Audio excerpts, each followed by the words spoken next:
Hey guys, what's up? It's Tangent. I'm here and I want to show you the build that I've been working on since I started playing Diablo 4, and that is Leap Quake. And what is Leap Quake, you ask? Well, Leap Quake, for those of you who don't know, it is getting your cooldown reduction enough to make it so that Leap comes off cooldown as quickly as possible. Ideally, instantly.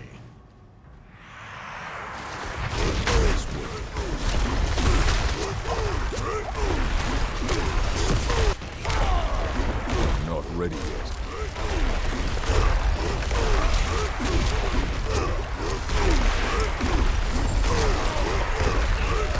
I must wait.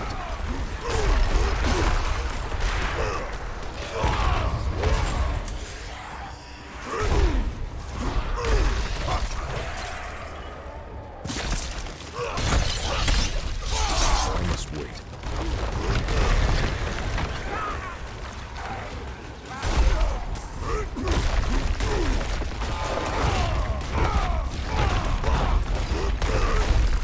Out of fury.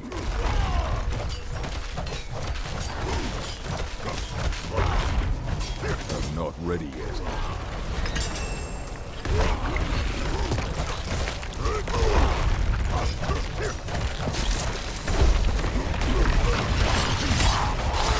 I'm not ready yet. Please wait.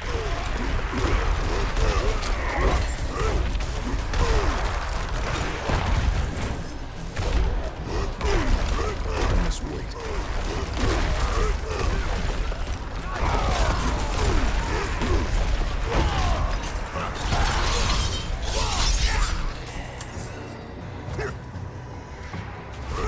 Not ready yet.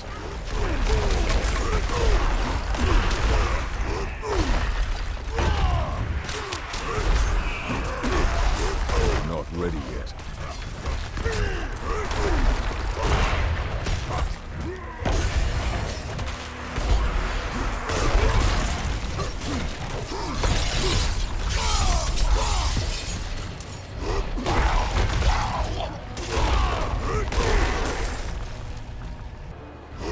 Not ready yet. Not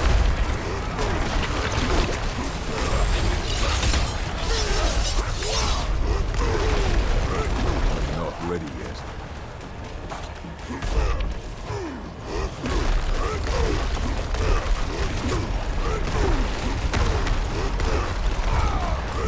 Not ready yet.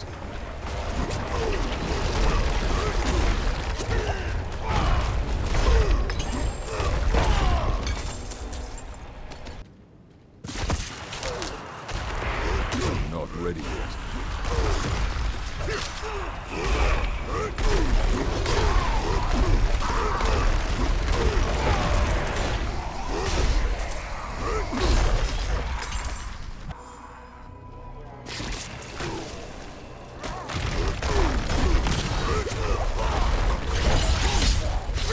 I must wait.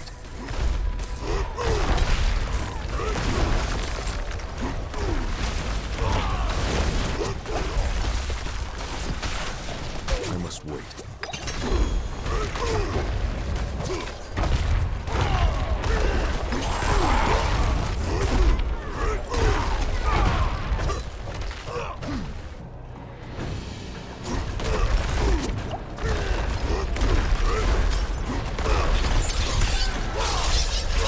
I must wait.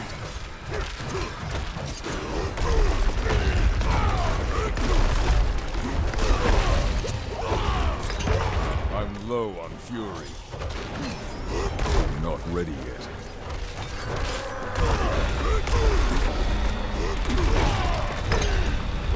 I'm low on fury.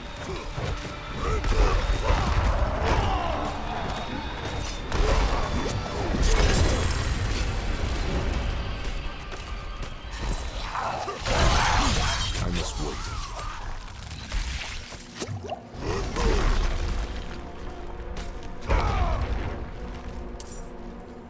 Alright, so we're going to go over some of the things that make this build work. A couple of them are really important, It is kind of gear dependent, at least in terms of having the values. So to start with, there are a couple of really important features of this build that make it operational. On my rings, for example, I have, honestly, the star of the show here, the Ring of Giant Strides. So imprinted reduces the cooldown of leap by 5 seconds per enemy hit, up to a maximum of 9 seconds. This, combined with stacking cooldown reduction, will result in you having a instantaneous cooldown refresh of your leap every single time you hit at least 2 targets. The next important piece of the puzzle is the perpetual stomping enchantment. I've decided to put it on my boots here. The only other place that this one can go is on your amulet, and if you have it on your amulet, well, it's a static effect and you don't get any extra benefit out of it. So you may as well put this one on your boots to be able to get the most stats and most out of your amulet slot. So, Perpetual Stomping makes it so that when you damage an enemy with kick or ground stomp, it resets leap's cooldown. So with this build, yep, we use kick. A lot of Leap Quake builds that I've seen don't use kick, they just use ground stomp. And I think there's a lot more fun to be had if you consider using kick. Basically, kick is used for a lot of things. Early on in the build, before we had our Paragon board lined up, it was used to deliver things like vulnerability damage, mobs up for weaknesses. It also was a great resetter for Leap Quake. As long as you're hitting at least 2 targets, you'll be able to have an instantaneously refreshed Leap Quake. Not every time are you going to hit 2 targets, or you might have only 1 target, or maybe you miss your target. Kick will be able to combine with ground stomp, get the engine back rolling again, so that you can get as many stomps on the battlefield, as many earthquakes deployed, and as much damage polluting the battlefield as you can. A little bit of spice here. This one's really not necessary, but I've been using it for a while, and honestly, it's been working really well for me so far. It's not even a perfect aspect as well, but on my gloves I do have kick will cause a detonation explosion if the target is killed within 2 seconds, and oftentimes they are, so it sets off just a pretty big chain reaction. On my two-handed slashing slot, I have Veteran Brawlers is enchanted on our two-handed slashing slot, and maxed out. Each time a core skill deals direct damage to an enemy, your next charge or leap deals 40% increased damage up to 600%. Against level 90 enemies, we have a record 2 million plus hit that we got with an overpower so far, so when things start lining up quite nicely, it does bring a lot of damage to the table. So far, this has been a pretty good investment, putting it on this slot.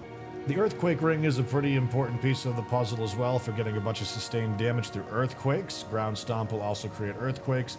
Also functions really well with the 100,000 steps. I have that unique, but unfortunately it is a low enough item grade that it is just outperformed by other things, but I highly recommend it if you do have the capability of putting that, and you can spare the enchantment on your amulet as well between your boots. Currently right now on my amulet, since we moved the cooldown refresher to our boots, we've rolled really high cooldown, 14% cooldown reduction on this.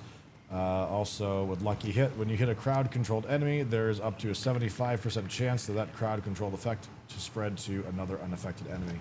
So when we're using our leaps, when we're using our stomps, delivering stuns and slows, all of these things get spread around and activated, kind of continuing to populate those reactions. Disobedience enchant we have on our helmet. This is another contender for your amulet slot. I have a maxed out one sitting in the bank currently. It actually gets you up to 75% increased armor, and that is such a bonus that it's really difficult for me to consider not doing that one as well. It's really nice to know that there's just so many things I want to do with this build rather than feeling limited, so I'll take that as a win. But this one, I honestly feel that because of how often you're leaping, how often you're going to be doing fast attacks with your basics, it's just always has constant uptime and it works really well. On our other two-handed blunt weapon, we have Imprinted Hammer of the Ancients. Quakes outwards, dealing 100% of its damage to enemies. Now, full disclosure, I only just started using Hammer of the Ancients with this build, probably about 10 minutes into making this video. As for a two-handed bludgeoning weapon slot, we have Hammer of the Ancients quaking outwards, dealing 100% of its damage to enemies. Full disclosure, I'm only just trying out Hammer of the Ancients for the first time while I'm making this video. It's working pretty well so far, but my build has been mostly using a Hellhammer with Upheaval. Right before this video got made, this mace dropped and finally wound up replacing it just with all of the raw stats rolled on it and everything. But Upheaval is what I was using before, which was really good. It's honestly maybe even a little bit more exciting, especially with the Hellhammer. But giving Hammer of the Ancients a try, especially with the Earthquake, since we are Earthquake theming. On our one-handed weapons right now, we've got basic attack speed, gain 20% attack speed. This is not really all that great right now. I had a 30% one. I actually have a 50% one. I just haven't pulled the trigger on committing to it just yet. I'm very, very, very picky. I'm not entirely set on that I want that one on here, so letting 20% ride for right now, and it's been doing okay.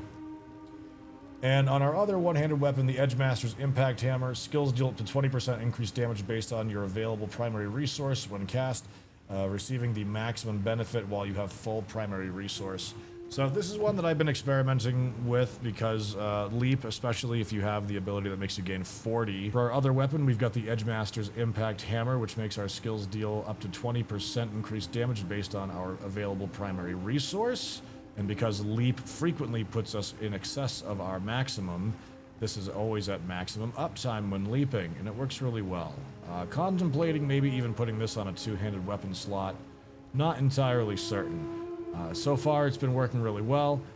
Not entirely married to this one. We could move it over, but so far it is really pulling its weight. Bull Kathos enchantment on our armor is what keeps all of this working, honestly. Leap creates an earthquake that deals 2,437 physical damage over 4 seconds. While standing in earthquakes, you gain 11% increased damage reduction. I have a maxed out one for this as well that I'm waiting on, and surprise, surprise, I am debating whether or not it goes on our amulet, because this gets you up to a whopping 20% increased damage reduction when you're standing in earthquakes, and there are earthquakes all over the battlefield. As I was saying before, there's another contender over here with the Earthquake enchantment, which makes it so that when you ground stomp, you also create an earthquake, and earthquakes also make it so that you deal 12% increased damage. It also, if you put this on an amulet, it goes up to 20% as well. So basically, you have the choice between whether you want to be tankier or dealing more damage. For right now, as I said before, for me, I've got the 75% population slow and stun spreading that I'm trying out, but I might be swapping that one out for one of those other effects. On our pants, we've got basic skills, grant 20% damage reduction for 5 seconds. Working on getting another max one for this. Honestly, it goes a pretty long way with the tankiness. This combined with the earthquakes, combined with the disobedient helmet, it really honestly gives you a pretty good amount of survivability in a lot of dire situations. Now, as you may notice, because of the fact that we are using Leap, Kick, Iron Maelstrom, Hammer of the Ancients, Frenzy, and Ground Stomp, we don't have room on our bar for an unstoppable ability. So depending on how it goes or how your survivability is, you actually might want to consider either removing Kick, if you're leaning more into Ground Stomp, and instead putting in either Rallying Cry or Iron Skin, because both of them provide a really good bit of survivability. For me, I'm pretty sure that when we get up higher into the tiers of Nightmare Dungeons, currently right now at level 77, I was like 76 or 75 when I first attempted it, but my highest solo clear is Torment Nightmare 36 or 37. So I still have a ways to go, but we're putting up some numbers in some territory where a lot of builds that are homebrewed really start to fall flat. So I'm really happy with how that's going. Let's take a look at what we got for our skill tree. So full disclosure, I am a new player to Diablo. So this is my first time kind of like trying to do anything like this. I'm not done with the build yet. I'm always refining it every day, but this is what we've got. So Frenzy is the ability that I have. So to start us off, I use Frenzy into Enhanced Frenzy with Combat Frenzy. I really just like the dual wielding and the Speed of Fury acquisition. A lot of people use a Lunging Strike. if I'm being totally honest, I use Lunging Strike for a lot of the early leveling phases, and I'm just really, really bored with it. Frenzy is a lot more fun, and honestly has been a great way of turning on additional damage reduction through stacking attacks with our build. But this could be moved around as well. I did try giving Bash a try. Bash actually surprisingly works pretty well with this build, but I was missing the attack speed. And with that said, attack speed might be one of the things that we change coming up, because we were using some other attack speed enhancers that have fallen to the wayside as better gear has dropped. So, as I said before, previously with this build we were using Upheaval, but the one that you saw today with the dungeon was using Hammer of the Ancients, with Enhanced Hammer of the Ancients and Furious Hammer of the Ancients, basically because we're always at full fury when we're finally, pulling the trigger on actually using it. Upheaval really carried me, especially with Enhanced Upheaval, 20% chance to stun all enemies at damages for 2.5 seconds. This is actually the reason why the build's really being tested right now. And I probably should have done it before making this video, but this is the time that I have for it. But Upheaval does a lot of really, really good things, such as damaging at least 2 enemies. You gain Berserking for 2 seconds, increases to 3 seconds if it damages at least 4 enemies. This is always damaging multiple enemies all the time. It's like a shotgun. It works really, really well. It probably works better right now than Hammer of the Ancients does, but as I said before, I'm trying to actually compare it and not get caught in my own echo chamber for what we've got. Pressure Point, your core skills have up to a 30% chance to make enemies vulnerable for 2 seconds. Absolutely, absolutely important. It was more important when I was using Upheaval because it was delivering more vulnerability before my Paragon boards, but right now it's been doing okay with Hammer of the Ancients as well. Up next, we've got Ground Stomp with 9 ranks. This is, of course, due to having equipment that boosts our ranks. This gets our cooldown down to 8.91 seconds, alongside having the other cooldown reducing stats on our pieces of equipment that we've got.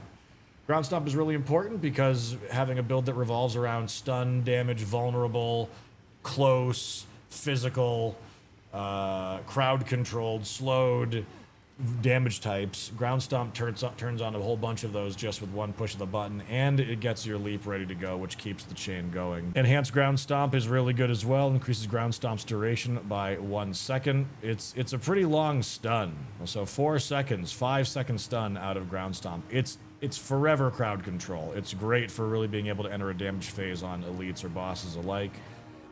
Strategic Ground Stomp. Most Leap Quake builds that I see say Tactical Ground Stomp, and you know what? What do I know? But I actually have not been using this one. We find that we have enough fury from other sources that we don't really need this. Strategic Ground Stomp reduces the cooldown of your ultimate skill by 1 second for each enemy damaged by Ground Stomp. There's, I think, a trap that some people building this fall into. It was really tempting for me to use the aspects of the Ancients that made it so that when using Upheaval or Leap, you had a chance of spawning an Ancient to do the same effect. The internal cooldown on that ability is just too long for it to really be useful at all. And honestly, and we'll be talking more about this in just a little bit, but spoiler alert, we actually wind up using Walking Arsenal alongside Iron Maelstrom ranked up in combination with Ground Stomp to lower the cooldown tremendously. Because Iron Maelstrom also lowers its cooldown, like you may have noticed in the video that I was throwing out some questionable ultimates, and when I was using Iron Maelstrom, just kind of wasting it. The reason being is that I just literally don't care. The cooldown on it is so quick because of the fact that we have the cooldown reduced every single time that we use the Walking Arsenal passive, every single time we swap weapons. And also, not only that, but Iron Maelstrom counts for its own self with its cooldown for it. So it's not uncommon to chunk like 10, 15 seconds of a time out of the cooldown for this. So honestly, Iron Maelstrom comes off cooldown so quickly, and it's just so fun to use. And not only that, but Iron Maelstrom does everything basically that we want, including the Vanguard hit of the attack, which gives you a stun, which also will trigger and populate vulnerability and everything else if the target hasn't suffered from it already.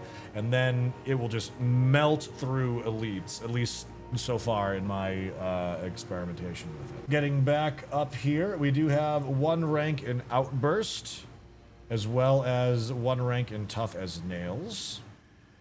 The thorns that you gain from this are very mildly important because it is a source for bleed damage, as with Tough as Nails, which will allow our hamstring. Up here we've got Outburst and Tough as Nails to give us some thorns as well as some bleeding damage, and hamstring with 1 ring to make it so that our bleeding effects slow enemies. Essentially, you know, with the lack of having a unstoppable ability on our hotbar, this makes it so that even when you are being pummeled with crowd control, you're still delivering crowd controlling abilities such as slows and other on-hit effects because of the thorns. It makes it so that you're ready to go once you recover. 2 ranks of Pit Fighter with 3 ranks of No Mercy. The 3 ranks of No Mercy actually came from an item, so this is a bit of a luxury tax that we have here. Down in our ultimate passes, we have Tempered Fury, increases your maximum Fury by 9. It heal for 9% of your maximum life for each 100 Fury spent. This really does help with the sustain as you're going.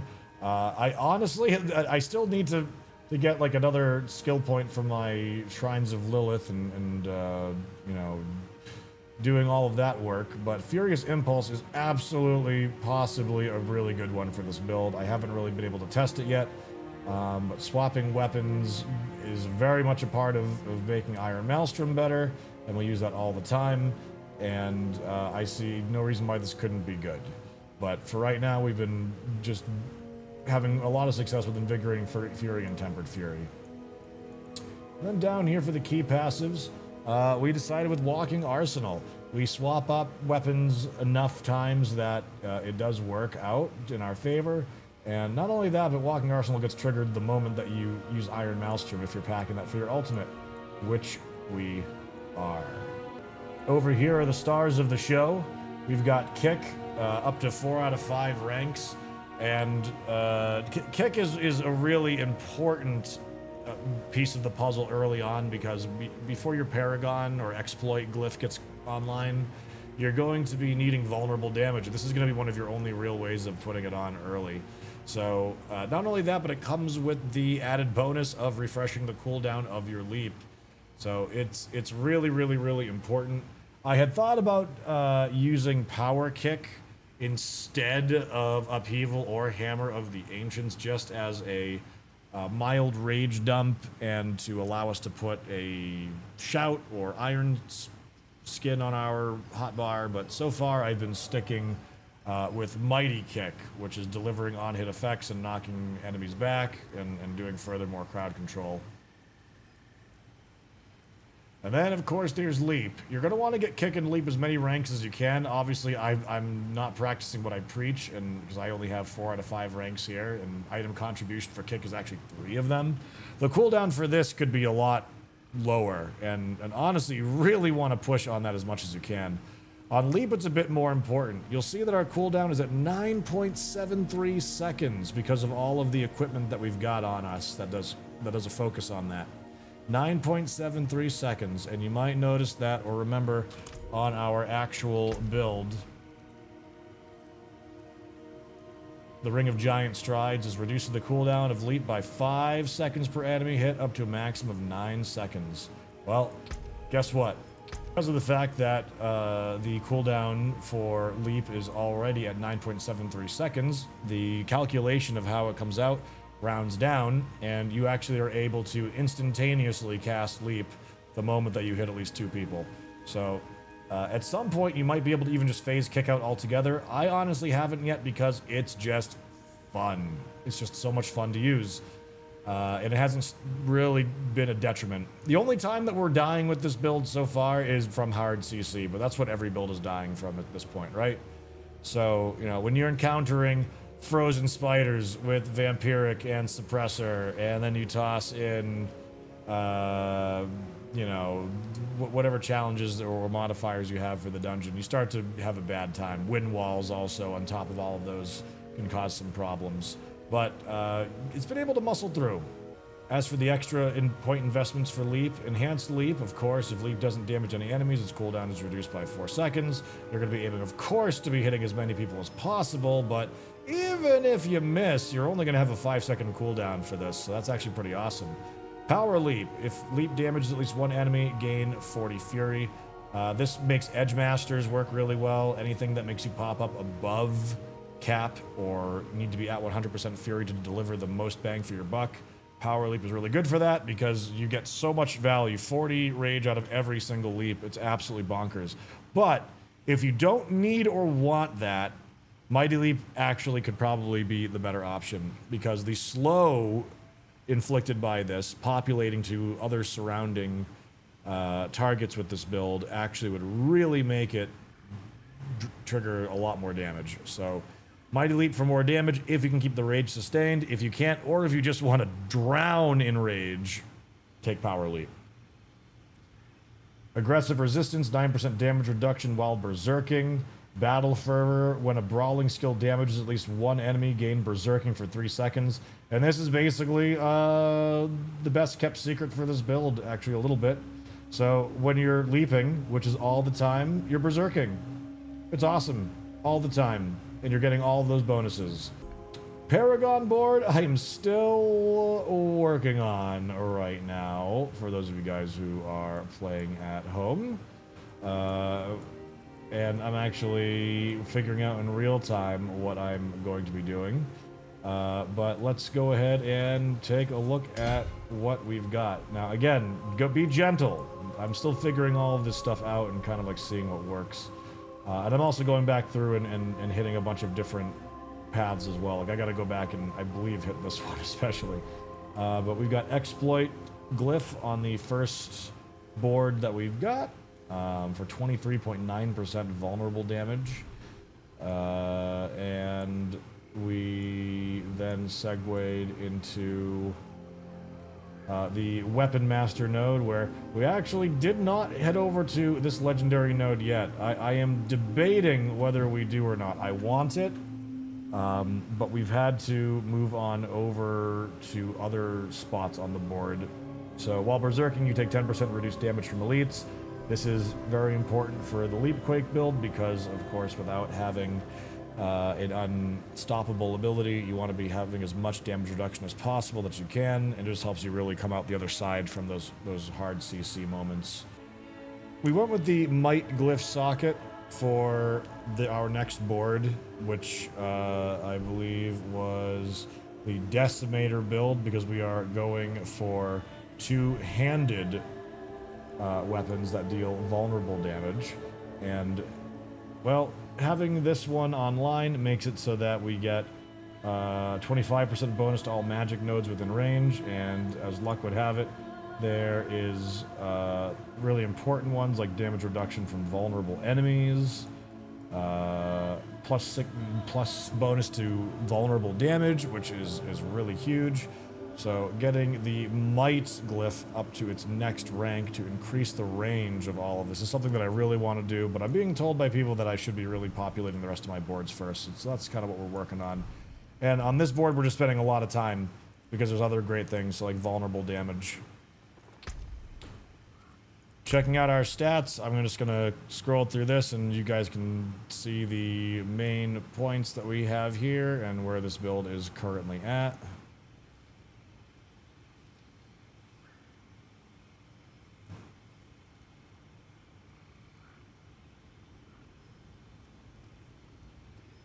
And that's basically it, everybody. Thanks for tuning in and checking out our Leap Quake build.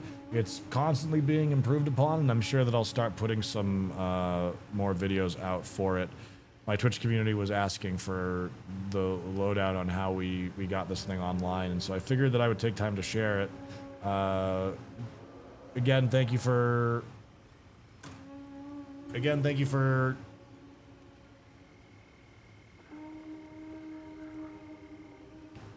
Again, thanks for watching, and good luck to anyone out there who's trying to get this build online. It is insanely fun. It is insanely fun.